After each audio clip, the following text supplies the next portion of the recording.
Olá, muito boa Olá, noite. Boa noite, Silvia. Hoje boa estamos aqui, noite. muito bem, um prazer em revê-la. Sei Prazer meu. que acompanhas aí pelas gravações, né? É muito Sim, sim. interessante. É muito interessante, falo isso para todo mundo. Quem acompanha pelas gravações, aí dá um retorno, como é que estão recebendo a mensagem, né? E a Silvia faz muito isso, né, Cris? A gente vai sempre trocando as figurinhas e Ah, faço, faço. Eu fico porque empolgada. não, é ótimo isso, porque a gente está fazendo o seminário aqui, a leitura, e às vezes a gente não sabe como que está recebendo isso, né? E as provocações, uma palavra que você fala que move, que movimenta, que causa, é importante, né? Às vezes a gente não tem noção de onde está chegando e como está Aí, chegando. como tá chegando? Me lembro uma vez que eu citei, eu já trouxe essa frase para cá, com certeza, uma frase do Paul Valéry, que está no frontispício do Museu do Homem, lá em Paris, Não Entre Aqui Sem Desejo, algo do gênero, Sim, sim. e uma pessoa que estava acompanhando o seminário se emocionou muitíssimo, depois veio me dar um depoimento no privado, e eu nem fazia nem ideia de que essa frase ia tocar tanta pessoa, né? Essa é a questão, Silvio, que eu acho bem interessante na transmissão da psicanálise. Isso que eu acho que faz um pouco diferente de você dar uma aula, né, de qualquer coisa que seja, né? Uhum. Inclusive, por que não uma aula de teoria psicanalítica, como muitas pessoas fazem, né? Mas eu acho que não é o viés que passa, né? Tem que o seminário, né, já vem aí de semear, de sêmen, né? De Uhum. você fazer alguma coisa que provoque algo, que semeie algo, que produza algo, assim como em uma análise. Esse intervalo entre os encontros são espaços também de produção, né? Sim, são. Não, essa questão essa questão de tópica aqui, principalmente no encontro 29, gente, É. eu fiquei. Não, dos 28 em diante, né? Eu fiquei trabalhando muito nisso.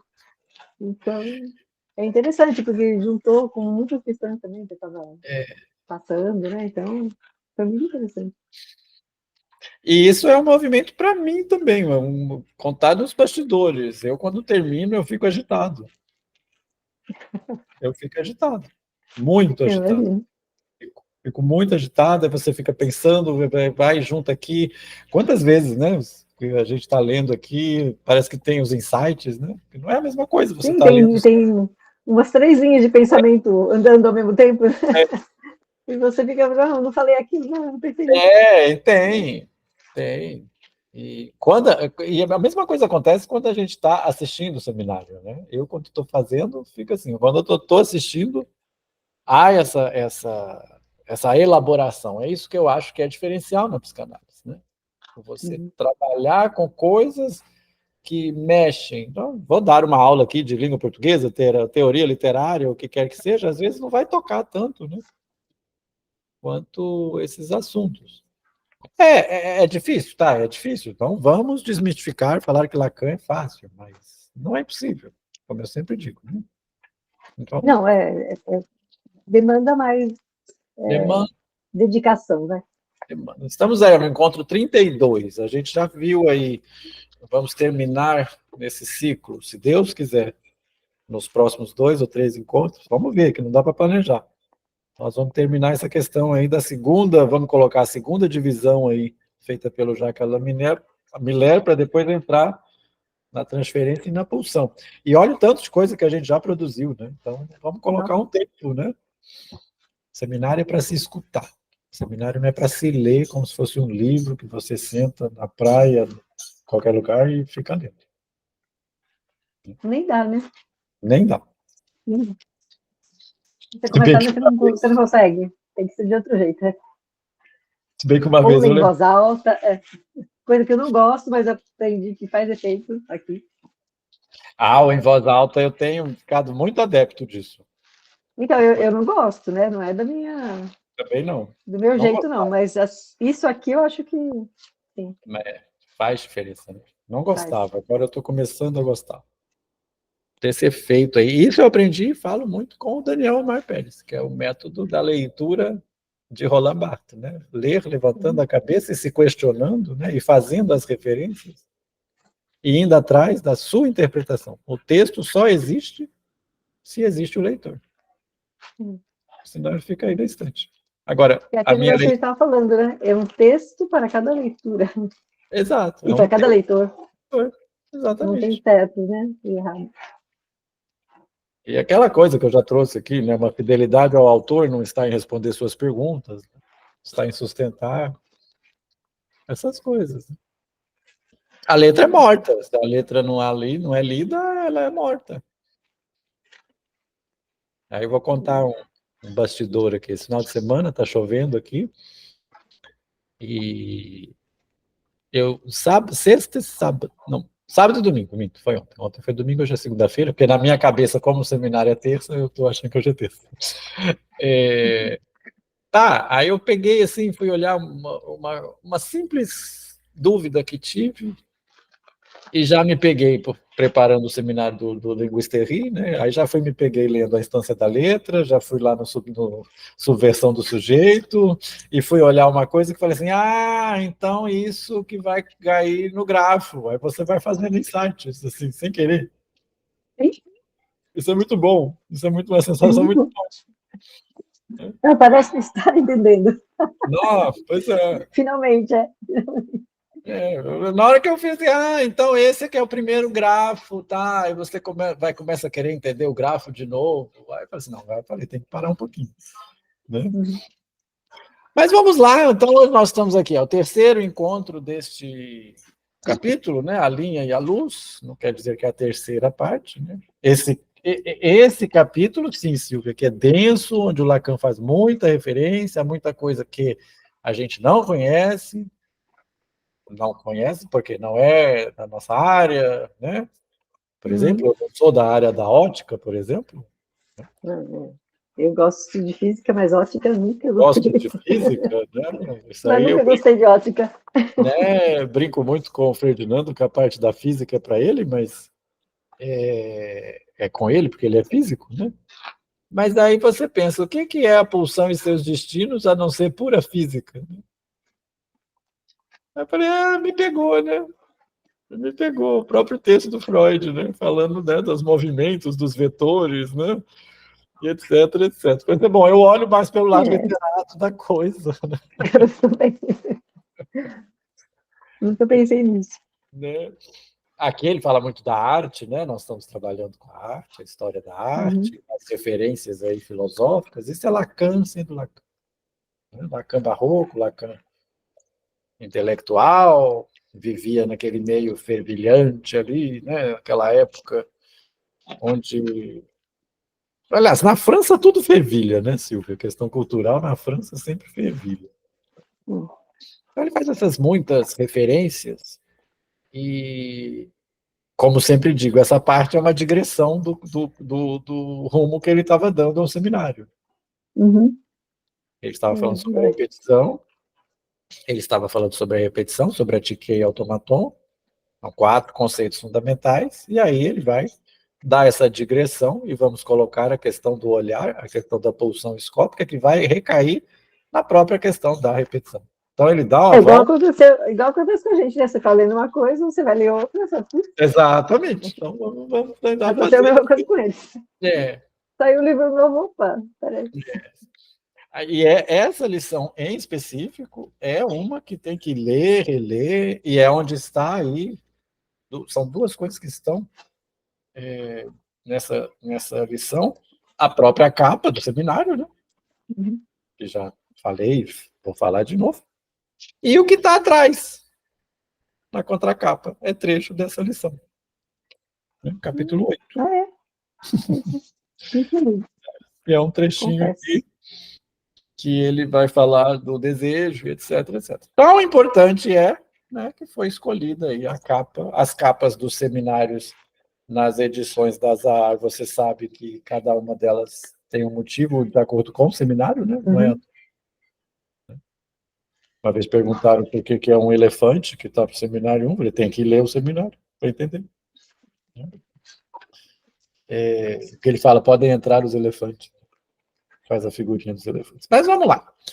Vamos com calma, pé ante pé, como eu sempre faço, roubando aí o meu amigo Eduardo Amaral, Lacan sem pressa, né? Mas o Lacan sem pressa é com ele. Vamos aqui no Seminário 11 sem pressa. E aí eu trago aqui para você, Silvia, uma questão. Essa frase eu coloquei aqui porque eu falei essa frase várias vezes e repeti e resolvi agora trazer do que se trata e resolvi trazer escrito. Né? É isso que a gente está vendo junto com Lacan. Né? O sujeito apreende, ao olhar, o desejo do outro. Esse O aí tem que ficar minúsculo, depois eu corrijo. E se apreende nesse desejo. É sobre isso. Né? É sobre isso. Vamos voltar aqui no tempo, já fiz essa volta também, mas agora eu vou lembrar que o Lacan está dizendo do objeto, pequeno a, né? Do olhar como objeto, aqui está chamando A minúsculo, né? Então, do olhar como objeto. Então ele coloca... É isso que eu ia perguntar exatamente.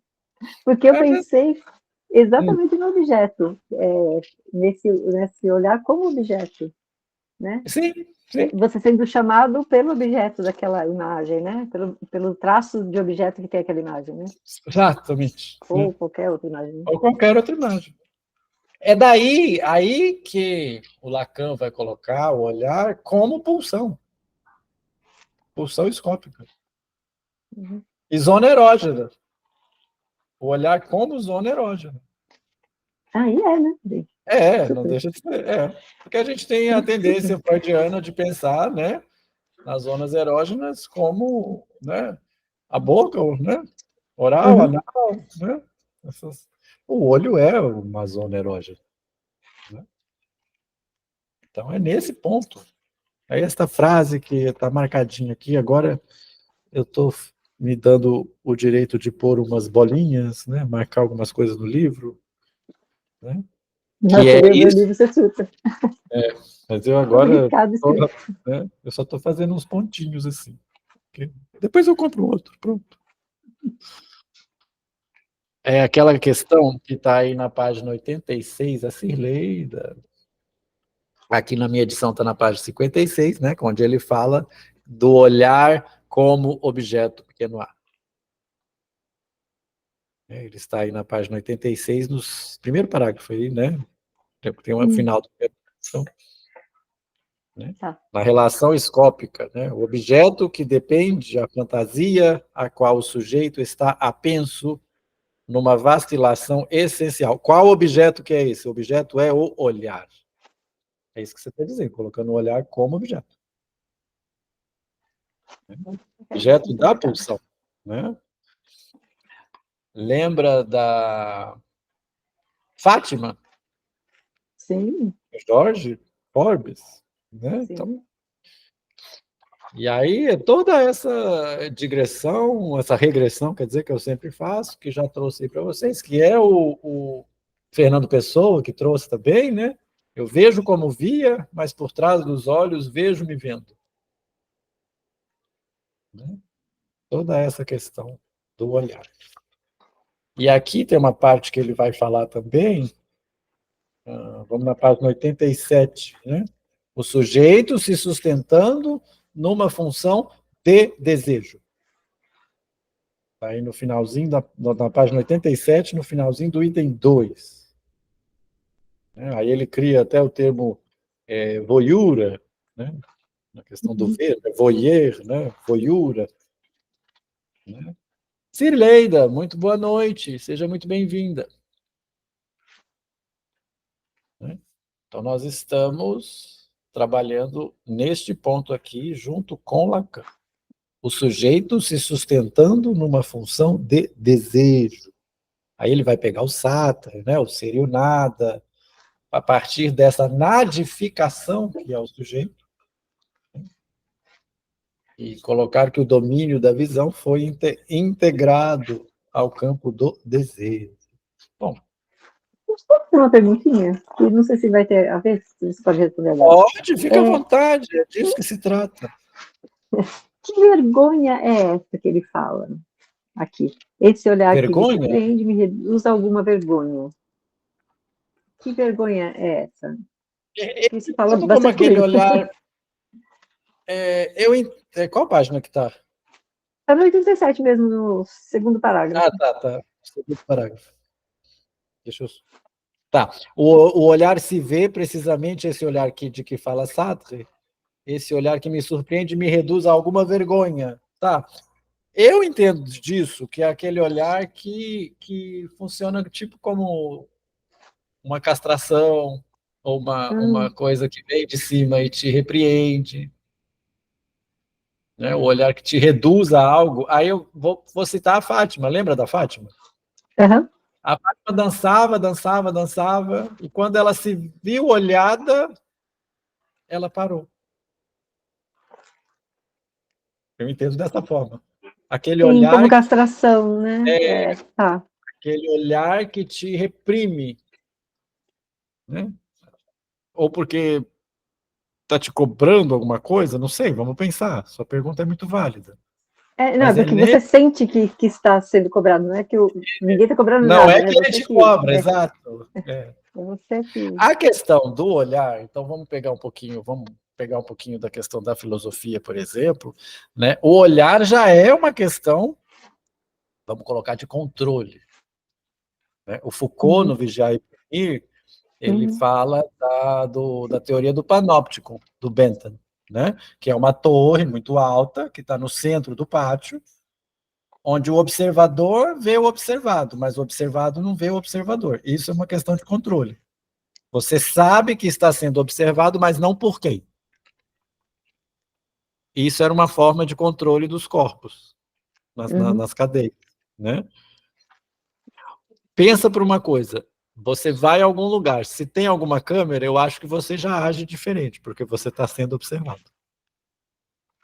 Sim, você já estuda o seu comportamento, né? Né? Já perde o espontâneo dele. É o famoso, deixa eu ver se não tem ninguém olhando. Uhum. Eu entendo dessa forma. Tá. E já trouxe isso aqui também, já foi, né, tópico de discussão, essa questão do voyeur, da voyura, como Lacan chama, como ela está em voga, né? Você vê aí até os reality shows, por exemplo, os Big Brother da Big vida, Brother. né? E como você está sendo observado o tempo inteiro. Mas o Instagram, né? O Instagram é para isso. É. Vemos tanta coisa que perdemos a capacidade de olhar. A gente vê, a gente não olha. Né? Isso está entre as telas, isso causa sintoma. O imaginário funciona aí de uma maravilha, né? O imaginário fica maluco, né? Gente, a Silvia, olha a Silvia, gente. A Silvia está lá em Paris. E eu estou aqui nessa vidinha de merda E ela que nada reclama da acontece. vida. Não, nem nesse ponto. A vida do outro é sempre melhor. Sim, sim. A grama do vizinho é sempre mais verde. Agora, não é uma forma de se apreender nesse desejo? Isso. Como eu queria estar no lugar da Silvia? Estou aqui. Uhum. Essa questão da pulsão escópica, aí nós vamos ter, até na questão da pulsão mesmo, Freud fala da pulsão escópica quando ele fala do sadismo e masoquismo. Né? O ver, né? Sim, sim, é. Então, quando ele vai lá nos 3 ensaios e simplesmente vai falar das perversões, por exemplo, né? Coloca que o olhar pode ser uma perversão porque é um desvio de pulsão. Perversão, nesse caso freudiano, é desvio de pulsão, né? A gente não pode confundir com o termo perversão com popularesco, né? Uhum. É um desvio. O que seria perversão mesmo? Ele fala lá que são as aberrações, né? Zoofilia, pedofilia, essas coisas. Coloca perversão como um desvio da pulsão. Né? Fixação em algum objeto, né? o pé, uma parte do corpo. O Freud fala isso lá nos 3 ensaios. Mas não seria também, né, essa questão do olhar presente aí, até nesse jogo erótico, né, de pulsão? É o olhar, né? Creio que passa tudo pelo olhar. Né?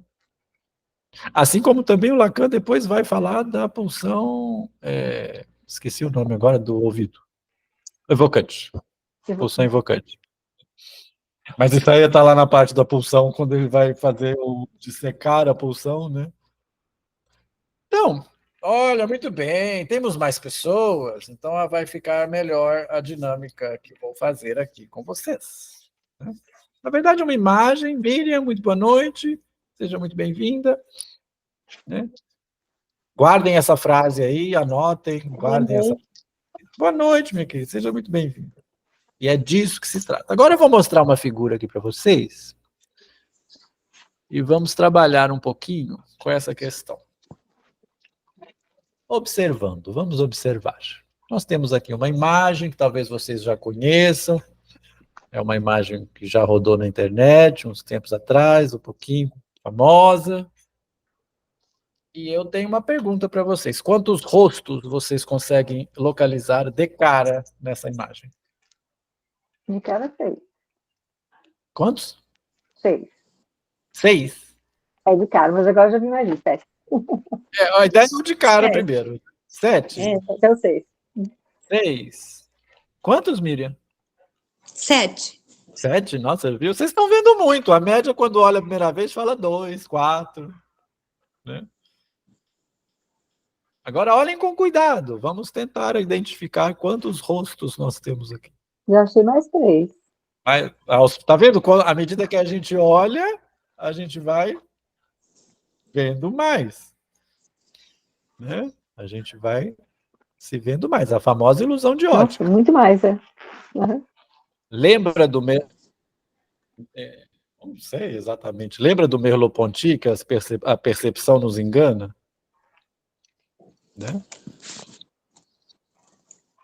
Então... vamos lá, quem mais? Vamos. Quantos tem?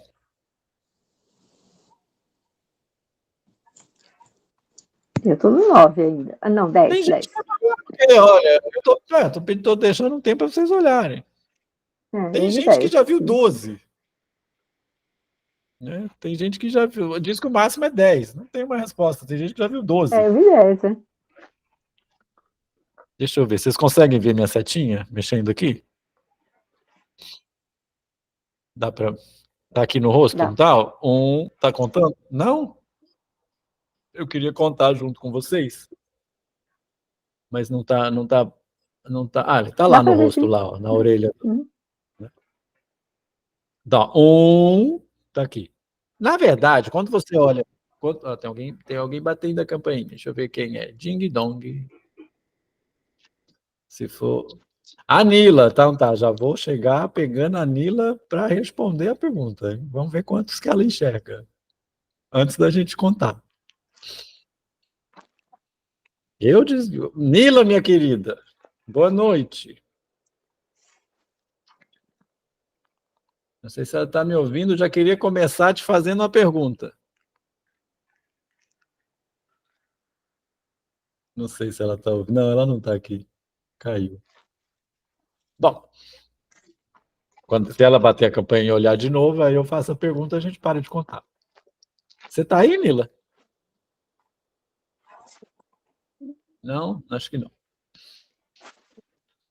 Nossa. Muito bem. Deixa eu fechar essa janela aqui, que aí eu vejo vocês melhor. A Miriam caiu também. Né? Bom, então vamos lá. Tá vendo aqui? Esse aqui é óbvio que todo mundo vê, né? 2, essa senhorinha do narigão aqui. Normalmente são esses 4, né? 3, 4, né? Vamos colocar assim, né? 1, 2, 3, 4. Aqui. Mais um aqui, não é? Uhum. Esse Oclinho aqui, esse John Lennon aqui. Esse aqui. Se nós vamos seguir, nós vamos ver. Esse aqui. Esse aqui. E esse aqui. Tem mais? Ó, mais um aqui. Mas aqui, esse. Hã? Então vai. 1, 2, 3, 4, 5, 6, 7, 8, 9, 10, 11. Já passou de 10, então. Mila, querida, você entrou e depois eu já ia te fazer a pergunta. Não sei se você viu aí a contagem. Quantos rostos você consegue ver nesta imagem? Tá bom, vou contar aqui e vou responder. Porque a dinâmica é assim, de primeira, né? Quando você vê quantos que você consegue enxergar, né? A Silvia viu 7 de primeira, né? Vi 10. 11. Ela viu 10, 11. 12. Tem gente que vê 12. Vê 12? Você vê 12? É. Eu acho que tem um aqui, ó. Sim, aí é Mas um, aqui aqui é é o o cabelo. outro, É, que tá de é. ladinho, aqui é o outro, aqui é o outro, aqui é o outro, aqui é o outro, aqui é o outro, aqui é o outro, aqui é um outro, aqui é outro. No objetivo, então, de primeira, a gente pode ver 4, mas os outros estão escondidos. Não é? É, de primeiro eu vi 6. Viu 6? Pô, não, a gente vê bastante, né? É. Quantos É que só- estão? Quantos que são o total? Dizem que são 12. Ah, são 12? Dizem que são 12. Mas há pessoas que viram mais, né? Eu consegui ver 12. A maioria para em 10. Mas você viu aqui, Silvia, descobri mais um junto com você. Eu não tinha visto um aqui. Tinha um que eu não tinha visto. Esse é muito feinho. Esse aqui, deixa eu pôr minha setinha. Esse aqui eu não tinha visto, não. Ó. Esse aqui, ó. Esse aqui eu não tinha visto, não. Então é sobre isso que a gente está trabalhando, na questão do olhar. É sobre isso que o Lacan fala na própria questão da anamorfose, do olhar de perto, você, né? Você tem que olhar de novo, e você olha de novo e você vai ver detalhes. Eu vi isso aqui no Facebook ontem e falei, eureka, pronto, vou levar para o seminário. Da percepção, não sei se vocês vão lembrar, a percepção nos engana, né? Como já vimos.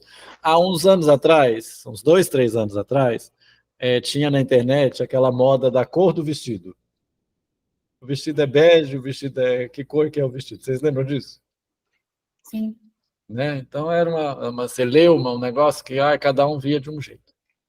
Então, é a percepção. Né? Vocês já fizeram, não vai dar para ver aqui porque não tem luz, né? A história do copo, né? Se você coloca um lápis dentro do copo com água, pode dar a impressão, dependendo como você olhar, que o lápis está quebrado. Né? Vai depender tudo da ótica. E é isso que o Lacan está falando aqui, quando ele vai falar essa questão da luz. Né? Era só uma dinâmica para a gente poder refletir sobre isso, né? De uma outra forma. A frase... Não, para frente, né? Tá. Então, vamos retomar aqui. Não tem como retomar sem falar, então, do quadro dos embaixadores, que é um pouco isso. Aliás, é tudo isso. Né? Então, a anamorfose é o olhar de lado, é o olhar lateralizado, o quadro do Hans Holbein. Lateralizado, você vai ver, então, a figura da caveira. Figura essa aqui é indicativa de muitas coisas. E vimos aí ele citar este movimento, né, das vanitas, né, ou das vanitas. Né? E eu já cheguei a falar com vocês o que é, né? Então, esse tipo de arte simbólica, que é a natureza morta, né? Essa palavra que significa vacuidade, futilidade, né? Então, é uma alusão à insignificância da vida terrena e à efemeridade da vaidade. E a caveira é presente em vários momentos vamos dizer, do movimento, não sei, né, da obra de arte, do tipo de obra, que leva o nome de vanitas. Né? Vanity, que aí vem vanity, do inglês, vaidade, do português, vem a palavra vem, do inglês, V-A-I-N, que tem a famosa música da Carly Simon, que eu devo ter citado, You're so vain, né? Você é tão fútil, você é tão vã, né? Existem mais coisas entre o céu e a terra do que a nossa vã filosofia, vazio, né? Então, vou remeter vocês aí à página 94, último parágrafo da página 94, que é um ponto, para citar o meu querido Alexandre Simões, nevrálgico do seminário, que usa muito ponto nevrálgico, né? Que tá, ele é tão importante que esse trecho está na contracapa do livro. Que eu comentei com você agora, né, Silvia? Foi. Para nós, a dimensão geometral nos permite entrever como sujeito que nos interessa. Peraí, deixa eu começar a ler de novo. Para nós, a dimensão geometral nos permite entrever como o sujeito que nos interessa é preso, manobrado, captado no campo da visão. O sujeito que nos interessa, ele é preso, ele é manobrado e ele é captado no campo da visão. E eu vou voltar, então, aqui à minha frase, para a gente poder ficar visualizando enquanto a gente lê esse trecho. O sujeito apreende ao olhar o desejo do outro e se apreende nesse desejo. Preso, manobrado, captado no campo da visão. E aí segue Lacan, ainda o trecho que está atrás. No quadro de Holbein, né, logo lhes mostrei, sem mais dissimular do que tenho o hábito de fazer, a outra face das cartas. O singular objeto flutuando no primeiro plano, que está lá para olhar. Ele está lá para olhar, mas você Onde não você está vê. lendo, Gustavo? Página 94. Eu perdi ali. E na contracapa do livro também tem esse trecho. Ele é tão importante que ele está na contracapa do livro. Achou aí? Vejam, o singular objeto flutuando no primeiro plano e está lá para olhar. Agora, para quem olhar? Ele está lá para olhar, mas para quem olhar? Ele está lá para te olhar ou para você olhar para ele? Né? Para pegar, quase diria, para pegar na armadilha aquele que olha, quer dizer, nós. Então ele está dizendo aqui que a caveira, lá, o objeto que ele não falou que é, está nos olhando. Está nos pegando de armadilha, está nos capturando. Aquilo que te olha, aquilo que você vê e aquilo que te olha. Vou tentar chegar hoje na história da latinha. Né? Quer dizer, nós. Né? E é, em suma, um modo manifesto, sem dúvida, excepcional. E devido a não sei que momento de reflexão do pintor, de nos mostrar que, enquanto sujeito, estamos para dentro do quadro literalmente chamados. Então, o pintor está nos convocando a entrarmos no quadro, né? E aqui representados como pegos. Pois o segredo desse quadro, de que lhes lembrei as ressonâncias, o parentesco com as vanitas, desse quadro fascinante por apresentar entre dois personagens paramentados e fixados, eles estão parados, você os vê de frente, então ele está usando uma técnica de pintura totalmente normal, vamos dizer assim, não há truque, né? Estão de frente, estão fixados. Né? Tudo o que relembra, na perspectiva da época, a vaidade das artes e das ciências, como eu já trouxe para vocês, né? As 7 artes. O segredo desse quadro é dado no momento em que, afastando-nos ligeiramente dele, e aí a questão da clínica anamórfica, Silvia, você se afasta, pouco a pouco, né, dele, né? E depois, nos voltando, vemos o que significa o objeto de frente. Você olhar aqui, você não consegue ver que é uma caveira. Você olhar... Tá desfocado, né? Conseguem captar? Creio que sim, né? Está sendo até um pouco repetitivo. Vemos o que é. Ele nos reflete nosso próprio nada na figura do crânio. A caveira representa a igualdade, né, de todo mundo. O roqueiro usa muita caveira, não é porque eles veneram a morte, não, porque é a igualdade. Né? Todos somos iguais. Utilização, portanto, da dimensão geometral da visão, da maneira, né, que você, da geometral, de frente, de lado, né, para cativar o sujeito. Relação evidente ao desejo. Relação evidente ao desejo, que, no entanto, resta enigmático. Muito bem. E aí a pergunta, mas qual é ele, o desejo que se pega, que se fixa no quadro? Que desejo é esse? Mas que também o motiva a impulsionar o artista por algo. E o que? Essa obra? Então vamos tentar caminhar junto com Lacan nesse ponto aqui. Alguém quer comentar alguma coisa?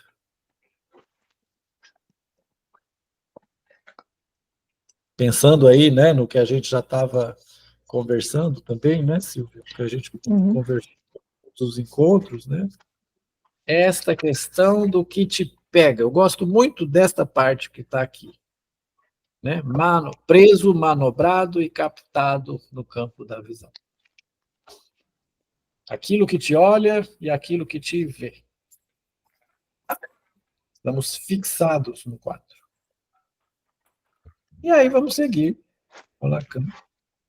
Aqui da questão das vanitas, já passei isso aqui, né? Olha outras imagens, né? Todas elas trazem aqui a figuras semelhantes, né? Vocês conseguem perceber aqui objetos da ciência, né? Das artes, né? Da época, né? Natureza morta, instrumentos musicais, a arte, né? Considerada, a música considerada como arte. Muito bem. Seguindo, então, com Lacan. Quando tem esse símbolozinho aí, né? Essa fotinha dele, vamos ler. Então, estamos aí. Na minha edição é página 95. Acho que é de vocês também, né? Vocês ficam igual. Nessa matéria do visível, tudo é armadilha. Interessante isso. Já estamos sendo pegos. Né? Pegar na armadilha, lá na outra página, vocês percebam que está até italizado, né? Pelo Jacques Lamillet. Tudo é armadilha. E, singularmente, o que é bem designado por Maurice Merleau-Ponty no título de um dos capítulos de O Visível e o Invisível, texto esse que incentivou Lacan a fazer toda essa digressão sobre a pulsão escópica, entrelaço. Muito bem. Então, tudo é armadilha e, singularmente, entrelaço. É isso que Lacan está nos dizendo. Não há uma única divisão, uma única das duplas vertentes que a função da visão apresenta. A função da visão. E que se manifeste para nós como um dédalo. Já se falou muito aqui. Sim, vou dizer. Já se falou muito aqui na questão da esquise do olho e do olhar, se lembram? Trabalhamos bastante isso. A função do olho como órgão. Né? Então, estamos colocando aqui o olho como zona erógena.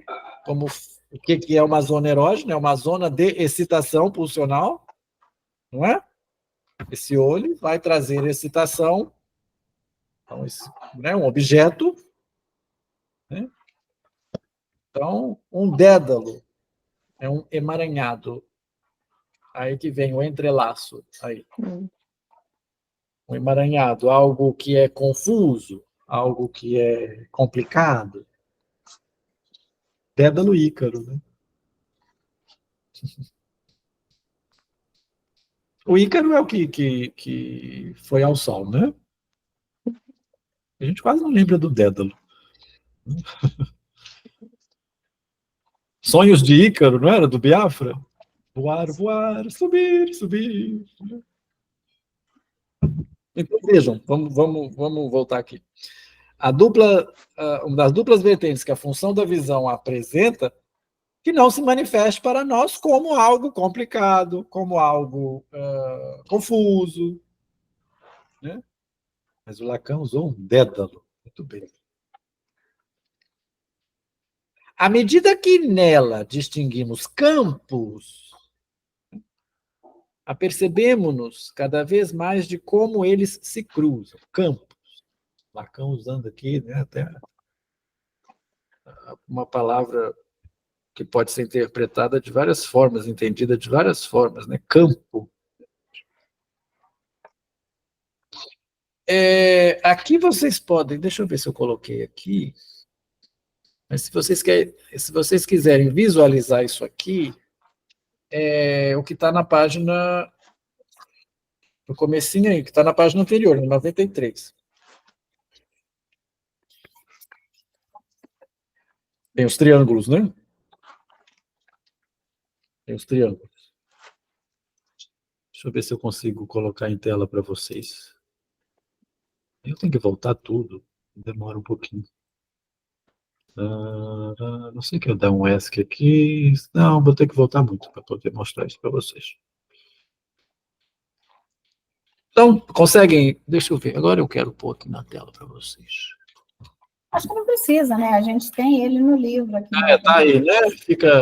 Sim, sim. É meu detalhismo, né? Meu sintoma gritando. Né? Dá para a gente ver. Pode avançar. Então, vamos lá. No ponto que denominei, que chamei de geometral, tá? Vocês conseguem ver que é na ponta do triângulo de cima.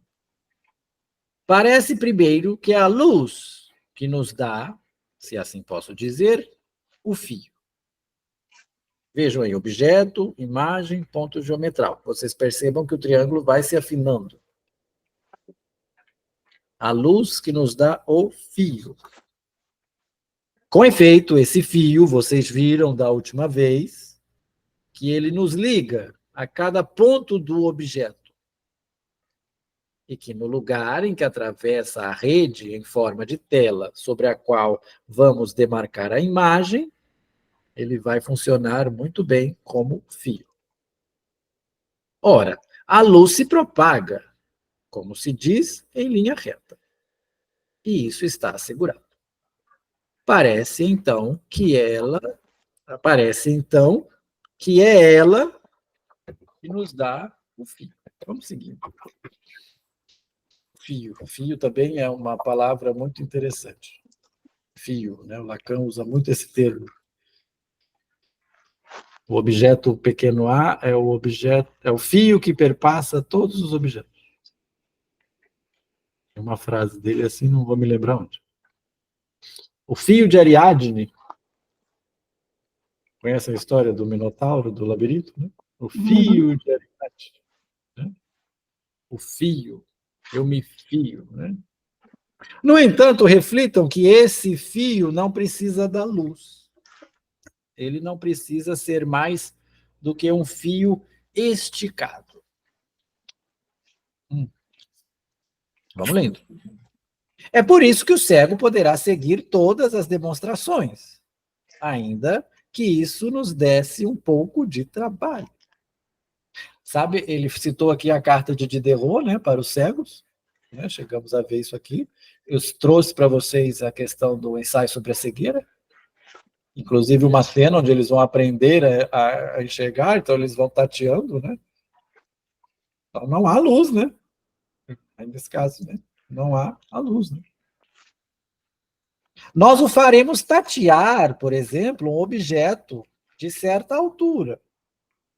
Depois, acompanhar o fio esticado. Lhe ensinaremos a distinguir pelo tato da ponta dos dedos, numa superfície, uma certa configuração que reproduz a marcação das imagens.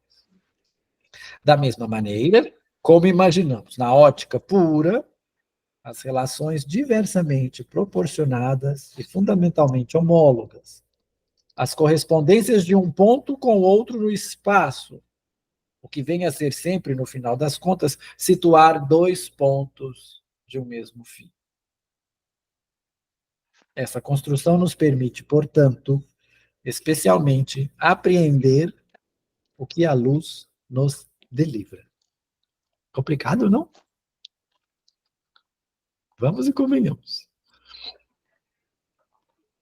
Ótica, né, Silvia? A gente estava falando, não é muito meu forte. E a praia também não. Sei, né? Dá para a gente captar isso aqui metaforicamente, né? Dá para a gente captar isso aqui metaforicamente. Mas vamos seguindo. Quiserem falar alguma coisa, tá, gente? Fiquem à vontade. Aí vem o Lacan e faz uma pergunta, né? Lacan é um homem de perguntas. Como tentar apreender o que parece nos escapar assim na estrutura ótica do espaço? Apreender. Essa palavra, Begriff, do alemão. É sempre com isso que joga a argumentação tradicional. Então, Lacan vai começar a falar a argumentação tradicional e vai subverter isso, como sempre.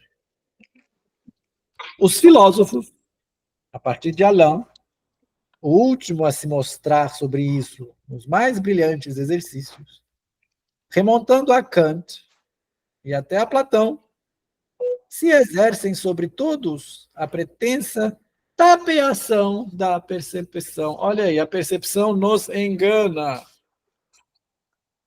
A percepção nos engana. O Kant fala isso também. Nossos sentimentos. É que ele fala de sentimento também. Nossos... Ah, me fugiu a palavra, me ajudei. Nossos sentidos, perdão. Sentidos com sentimentos, agora por que eu confundi, né? Nossos sentidos nos enganam. Né? Os sentimentos também enganam. Hã? Os sentimentos também enganam. Os sentimentos também enganam, né? Olha aí, a pretensa tapeação da percepção. Esse aqui eu até marquei. Né? Vou lembrar o Merleau-Ponty, né? Ele até trouxe essa frase escrita para vocês, onde ele diz que a percepção não é uma construção, mas é uma forma de sentir o mundo. Né? E segundo Freud, tudo não nos entra no sistema psíquico primeiro pela percepção? Lembram do esquema, né, do primeiro esquema lá do Pente, né? Aí você tem a percepção, né? Aí vai passando, né? Consciente, que era inconsciente, pré-consciente, né? É inconsciente, pré-consciente, consciente, né? Tudo passa pela percepção. Mas, como está sendo dito aqui, a percepção nos tapeia. E, ao mesmo tempo, tomam todos a se acharem mestres desse exercício.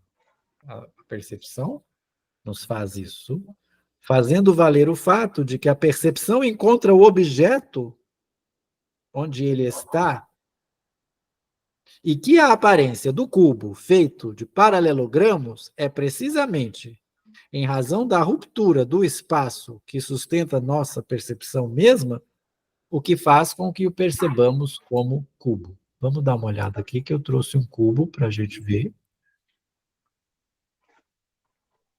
E até coloquei aqui a citação, página 96. Aqui está o objeto. Percepção encontra o objeto onde ele está. E que a aparência de cubo, feito de paralelogramos, é precisamente, mas em razão da ruptura do espaço que sustenta a nossa percepção, o que faz com que o percebamos como cubo. Mas aqui eu queria trazer de maneira animada, não consegui. Se a gente coloca aqui, é um quadrado, né? Você vai ver um quadrado aqui, aqui você vai ver um quadrado em outra posição, tá vendo? Você pode ver dois quadrados, um aqui e outro aqui. Né? Mas aqui a razão que faz... Olha a ruptura do espaço, tá vendo? A ruptura do espaço aqui, ó, tá pontilhado, ó. Não é uma linha reta. Isso aqui é uma ruptura, isso aqui é outra, tá vendo? Somente, se eu tirar essas rupturas, eu vou ver o que aqui? Só quadrado. Eu queria tampar, na verdade eu ia fazer animado, mas eu não consegui. Mas tudo bem. Vamos tirar isso aqui, ó, tampa aqui, ó. Você vai ver o quê? Você não vai ver um cubo. Não, você vê um quadrado. Você vai ver um quadrado. É, né? Se você tampar o de cima, você vai ver um quadrado na frente e outro quadrado atrás. Uhum. Né? A percepção tá, em razão de que a ruptura do espaço que vai sustentar essa percepção, essa linha tracejada aí. É a perspectiva, né? Você Perspectiva. olha de frente e você vê um quadrado. Você olha de cima, você vê um cubo. Você olha de lado, você vê um cubo, né? Você olha de cima, você vê outro De cima quadrado. você vê um quadrado. É. Só quando você olha assim, na lateral, que você vê. Lateralização, exatamente. Novamente aqui a questão da lateralização do olhar. É perspectiva, exatamente. Perspectiva. É perspectiva. Né?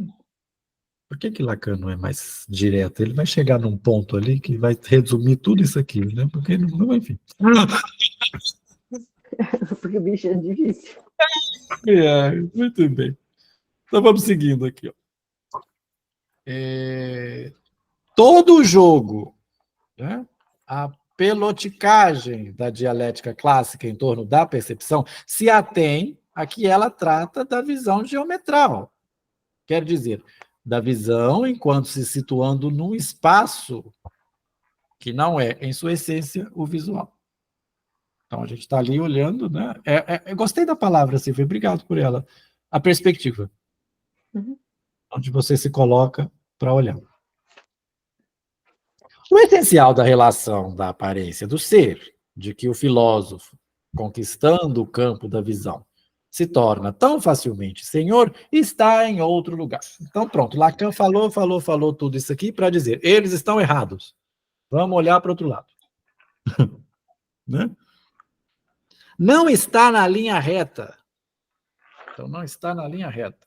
Está no ponto luminoso. Está no ponto, gosto dessas palavras que ele usa aqui também, ponto de irradiação, jorro, fogo, fonte borboletante de reflexo. A luz se propaga, sem dúvida, em linha reta, mas ela refrata, se difunde, inunda, preenche. Não esqueçamos essa taça que é nosso olho. Olha ele fazendo a metáfora já no nosso olho de taça, né? Para ser preenchida, né? Uma taça que tem que ser preenchida, inundada, né? Eu gosto disso. Né? Ela também transborda, ela necessita, em torno da taça ocular, toda uma série de órgãos, de aparelhos, de defesas. Não é simplesmente à distância que a íris reage, mas também a luz. E ela tem que proteger o que se passa no fundo da taça, que poderia, em certas conjunturas, ser lesada. E nossa pálpebra, também ela, diante de uma luz demasiada, é chamada a piscar primeiro, se não a se fechar numa careta bem conhecida. É um dos exemplos que o Freud dá com a questão da pulsão, não? Quando você vê uma luz muito forte, o que você faz? Você fecha o olho, né? Acho que é trecho que ele usa muito essa questão da luz, não me lembro agora exatamente onde. Né? Eu acho que a gente está chegando em algum lugar. Ou não?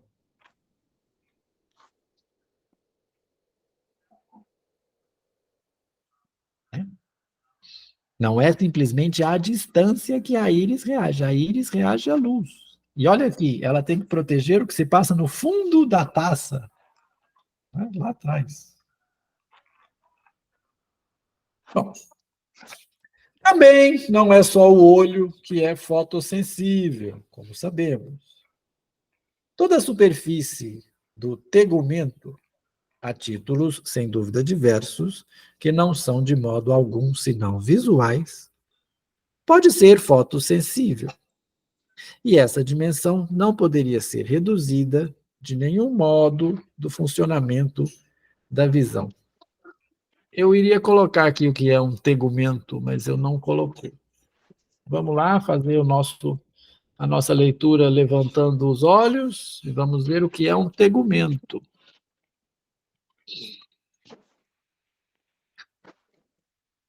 Tem uma imagem aqui, tem o tegumento da pele, né? Sistema é um conjunto de estruturas que formam o revestimento externo dos seres vivos. Esse revestimento externo é chamado tegumento ou integumento. E nos invertebrados é chamado de... Perdão. E nos vertebrados é chamado de pele. Se você pensar no camaleão e nos animais que mudam de cor, né? Que mudam toda a sua configuração, né? De cor. Só por contato, né? Só por contato, né? Quer dizer, não é só o olho que faz isso, né? Não é só o olho que faz isso. Que reage assim, agora, né? A pele também reage. Agora, não seria muito mais fácil colocar a palavra pele aqui? Não é? Tá parecendo eu, hein? Tá parecendo eu. Assim, desgraçado. Toda a superfície da pele, né, a título, sem dúvida, diversos, que não são de modo não visuais, pode ser fotossensível, né? Sensível à luz, né? Ou também, se eu ficar no sol, por exemplo, a minha pele vai ficar o quê? Vermelha, enrugada, né? Muito mais fácil, né? Há um esboço de órgãos fotossensíveis, que são as manchas pigmentárias. No olho, o pigmento funciona a toda, de maneira, certamente, que o fenômeno se mostra infinitamente complexo. Funciona no interior dos cones, por exemplo, em forma de rodopsina. Funciona também no interior das diversas camadas da retina. Então, da próxima vez que eu for ler este trecho, chamarei um optometrista ou um oftalmologista para nos ajudar.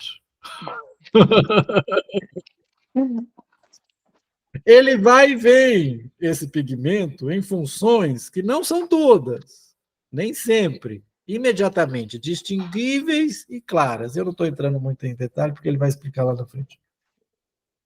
A complexidade e, ao mesmo tempo, a unidade dos mecanismos de relação com a luz. Muito bem. Abrindo um parênteses aqui, tem uma coisa do Lacan que eu tenho extrema dificuldade de entender, que é o esquema óptico da flor, né? Lá do seminário 1, né? Isso, o Nila e a Cileida, porque eu estava conversando com a Silvia, né, antes da gente começar, que ótica não é muito meu forte, né? Eu tenho extrema dificuldade de entender o esquema óptico. Quando estão me explicando... Quando estão me explicando... Quando estão me explicando, não. Mas na hora que eu olho para aquilo ali, eu falo assim, Jesus. Então, vamos lá que eu quero chegar na historinha da latinha. A relação do sujeito com o que se refere propriamente à luz parece anunciar-se já como ambígua. Vocês veem isso, aliás, no esquema dos dois triângulos que se invertem ao mesmo tempo que devem se sobrepor. Aí eu coloquei aqui.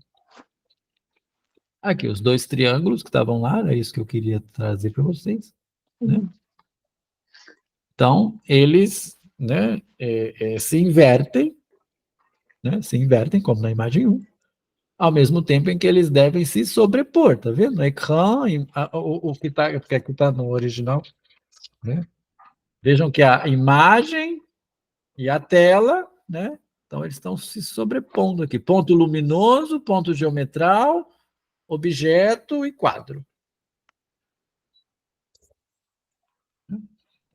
Eles lhes dão aí o exemplo primeiro desse funcionamento, então vamos voltar lá, que ele está falando de entrelaço, de entrecruzamento, de quiasma, que eu apontava ainda há pouco, e que estrutura todo esse domínio. Quiasma, o que é um quiasma? Vocês lembram das aulas de biologia? Um quiasma celular? Né? Um quiasma, né? Aqui é um cruzamento em forma de X. Mas um quiasma óptico, né? Vou trazer para vocês o que é, que eu fui lá verificar o que era um quiasma. É uma das peças-chave da visão. Aqui ele está usando nos dois sentidos, né? Ele está usando quiasma no sentido do cruzamento, né? O quiasma é um cruzamento em forma de X, né? Um entrelaçamento, né? Ele não está falando de entrelaçamento. E o quiasma óptico, né? Fui lá pesquisar o que era um quiasma óptico para trazer isso para vocês. Esse aqui é o objetivo da leitura. É uma das funções, uma das peças-chave da visão. Sua função é conectar o cérebro com os nossos olhos, para que os impulsos nervosos sejam enviados da retina até o córtex. É gozado, por que ele faz isso em forma de X? Por que será que tem forma de X? Porque um quiasma boa pergunta, porque um quiasma é todo um cruzamento em forma de X, não, né? quiasma é cruzamento, mas por que será que o olho faz isso? Né? Esse funcionamento de entrelaço, de quiasma. Ou seja, algo que a luz entra, então vamos repetir aqui, a função do quiasma óptico é conectar o cérebro com os olhos, para que os impulsos nervosos sejam enviados da retina ao córtex. A luz entra por onde? Né? E vamos chegar no cérebro para perceber alguma coisa, mas a percepção nos engana. Ele acabou de falar da tapeação da percepção. Então, esse processo todo pode enganar.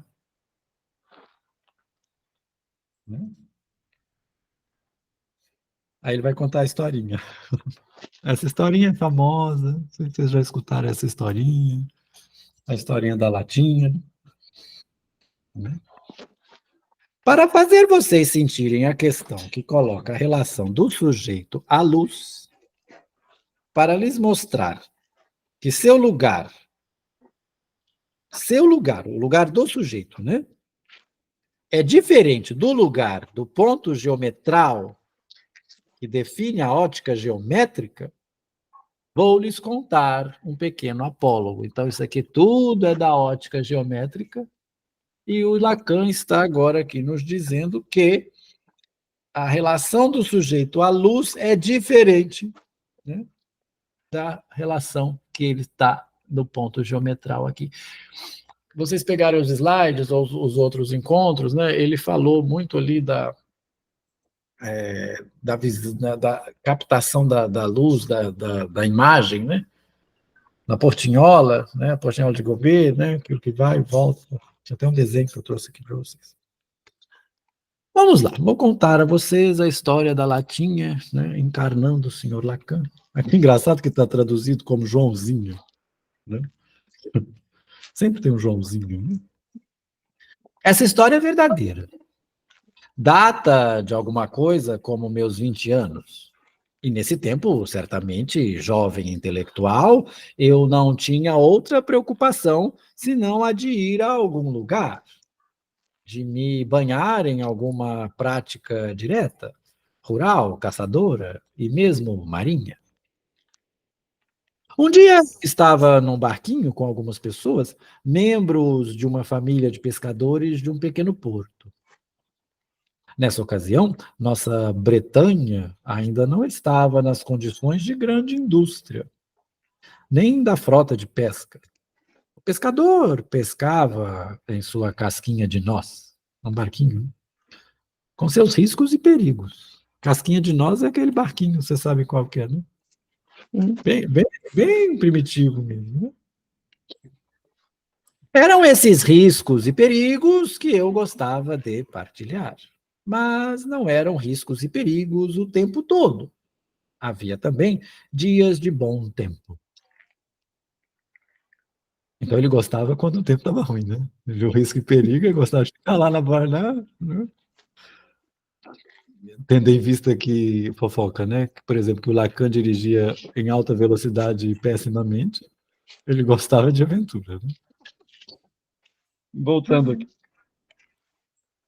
Um dia, então, em que esperávamos o momento de puxar as redes, o chamado Joãozinho, vamos chamá-lo assim, ele desapareceu, como toda a sua família, exatamente pela tuberculose, que era, nessa época, a doença verdadeiramente ambiente, na qual toda aquela camada social se deslocava.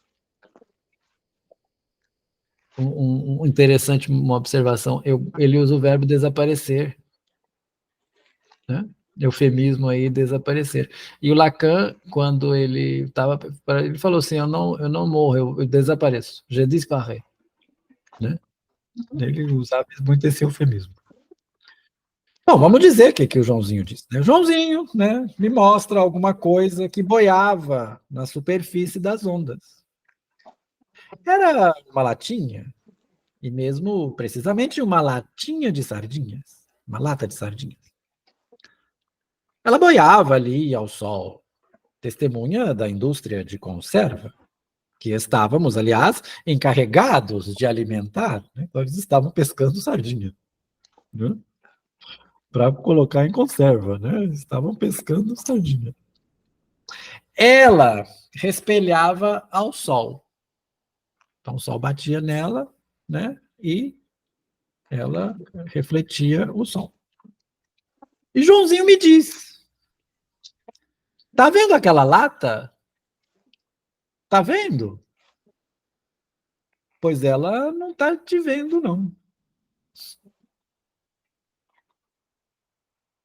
Ele achava muito engraçado esse episódio. Eu achava menos.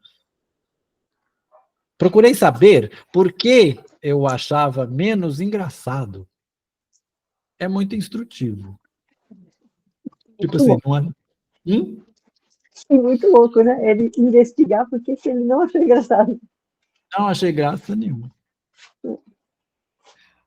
Bom, ele diz aqui que na casa dos seus 20 anos, né?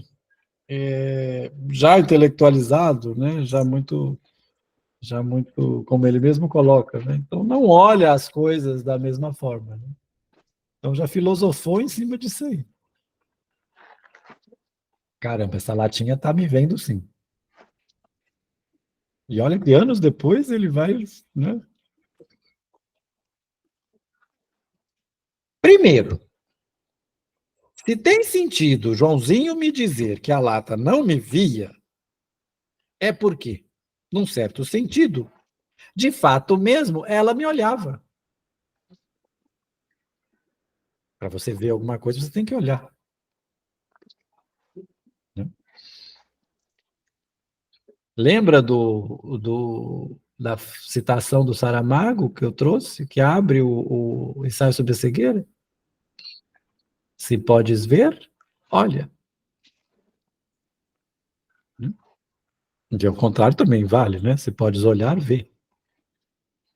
Vamos lá, então, o Lacan está encucado, né? Se ele falou comigo que a latinha não me via, então ela estava me olhando. Ela me via, ela me olha, quer dizer. Ela me olha, quer dizer, ela tem algo a ver comigo. Agora, aqui tem uma questão de tradução. No nível do ponto luminoso, onde está tudo que me olha. E aqui não se trata de nenhuma metáfora. Aquilo que te olha e aquilo que te vê. que eu já trouxe isso para vocês também.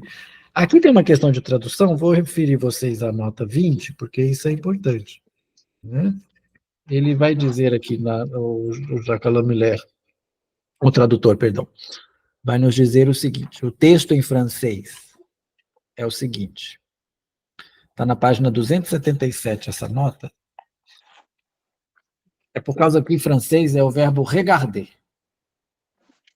regarde, né? O verbo olhar, regarde-moi, me olha. Aí está em francês, ó, elle me regarde au niveau du point lumineux, ou es-tu ce qui me regarde? Ou está tudo que me olha. Então, aqui não dá para você traduzir isso em português. Tivemos que intervir no texto, porque o verbo regarder, em francês, tem o sentido de olhar, tem tanto o sentido de olhar, como tem o sentido de tem a ver com, interessar. Mas aqui eu acho que a gente poderia ter colocado olhar, sim. Ela me olha quer dizer, ela tem algo a ver comigo. Aí, percebe a questão do verbo? Se ela me olha, ela regarda, é o mesmo verbo. Ela me olha, então ela tem conexão comigo, ela tem algo a ver comigo. Então ele fez uma brincadeira aí, uma ligação com brincadeira, não. Não foi porque ele acabou de falar, não se trata de nenhuma metáfora, né? Se ela me olha, né? Ele me regarda. No nível do ponto luminoso, onde está tudo que me olha.